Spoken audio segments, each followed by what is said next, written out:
केंद्र सरकार अगले कुछ दिनों में अनलॉक 4 को लेकर नियम जारी करने वाली है। बताया जा रहा है कि केंद्र चौथे और अंतिम अनलॉक में स्कूलों को खोलने को लेकर दिशा निर्देश जारी कर सकता है। इस बीच कुछ राज्य सीनियर क्लास के बच्चों की कक्षाएं शुरू करने को लेकर रणनीति बना रहे हैं। खबरों के मुताबिक केंद्र सरकार ने अनलॉक 4 में स्कूलों को खोलने के लिए बड़े स्तर पर गाइडलाइंस तैयार की हैं, लेकिन सब कुछ राज्यों पर ही निर्भर करेगा। केंद्र की बैठक में ये राय बनी थी कि जिन राज्यों में कोरोना के केस कम हैं, वहां सीनियर बच्चों के स्कूल खोले जा सकते हैं, लेकिन कुछ एक राज्यों को छोड़कर ज्यादातर राज्य इसे लेकर अभी तक असमंजस की स्थिति में हैं। देश के सबसे बड़े राज्य उत्तर प्रदेश में स्कूल खोलने को लेकर सरकार की तरफ से अभी तक कोई संकेत नहीं मिले हैं। मानव संसाधन विकास मंत्रालय और हेल्थ मिनिस्ट्री की प्रस्तावित गाइडलाइंस के मुताबिक स्कूलों को चरणबद्ध तरीके से खोलने को लेकर सहमति बनी है।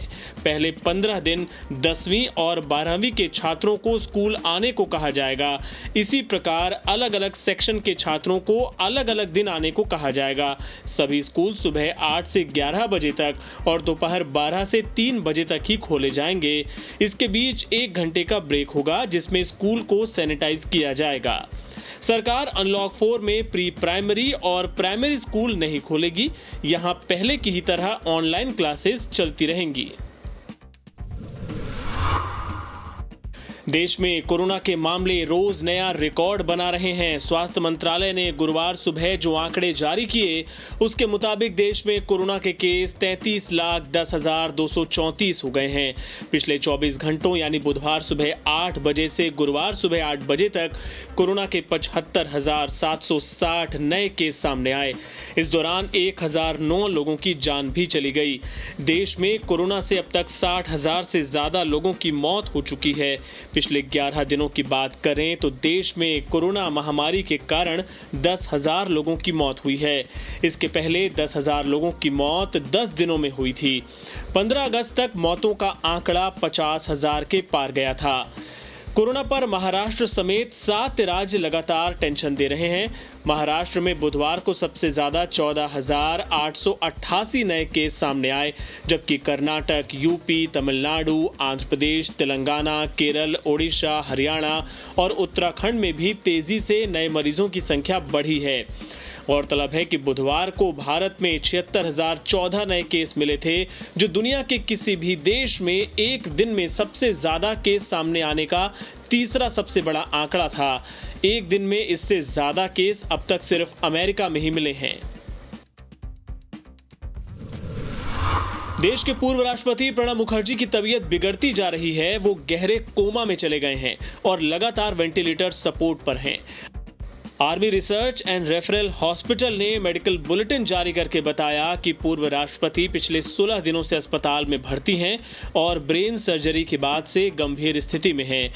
अधिकारियों ने बताया कि पूर्व राष्ट्रपति मुखर्जी के फेफड़ों में संक्रमण हो गया है, जिसका इलाज लगातार चल रहा है। वहीं उनके गुर्दे की स्थिति मंगलवार से ठीक नहीं है। उनकी हालत हीमोडायनेमिकली स्टेबल बनी हुई है।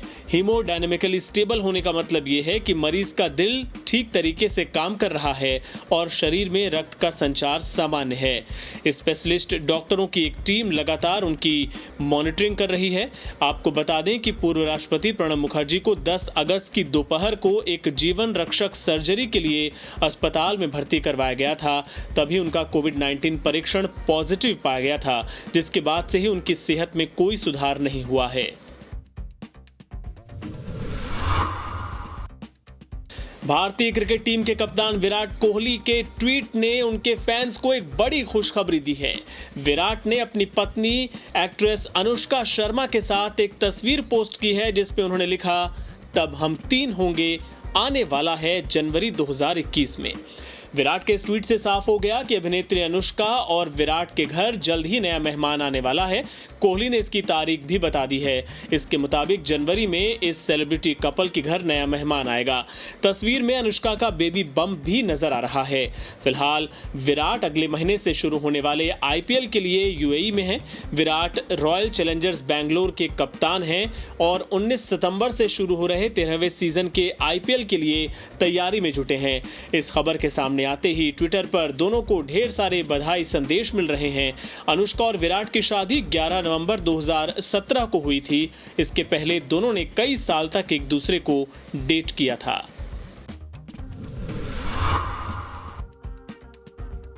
कांग्रेस में नेतृत्व विवाद के बाद सबसे ज्यादा मुखर नजर आए वरिष्ठ कांग्रेस नेता कपिल सिब्बल के तेवर अब भी तीखे हैं। पिछले कुछ दिनों से वो लगातार अपने ट्वीट के जरिए कांग्रेस के केंद्रीय नेतृत्व पर हमले बोलते रहे हैं। गुरुवार को उन्होंने एक और ट्वीट किया जिसमें कांग्रेस को नसीहत दी गई कि अपनी पार्टी के नेताओं पर हमला करने के बजाय विपक्षी दलों पर हमला करें। सिब्बल का यह ट्वीट पूर्व केंद्रीय मंत्री जितिन प्रसाद के खिलाफ हुए प्रदर्शनों के बाद आया है। सिब्बल ने लिखा, अफसोस की बात है कि जितिन प्रसाद को यूपी में आधिकारिक तौर पर निशाना बनाया जा रहा है। जरूरत इस बात की है कि कांग्रेस बीजेपी पर सर्जिकल स्ट्राइक करे, ना कि अपनों पर हमले करके अपनी ऊर्जा बर्बाद करे। आपको बता दें कि बुधवार को यूपी के लखीमपुर खीरी में जितिन प्रसाद के खिलाफ कांग्रेसियों ने ही विरोध प्रदर्शन किया था। उन्हें पार्टी से निकालने तक की मांग हुई थी। गौरतलब है कि हाल ही में कांग्रेस के कुछ नेताओं ने सोनिया गांधी को लेटर लिखकर संगठन में बदलाव की मांग की थी। इन नेताओं में जितिन भी शामिल थे। इस चिट्ठी के बाद से ही कांग्रेस में खासा बवाल मचा हुआ है।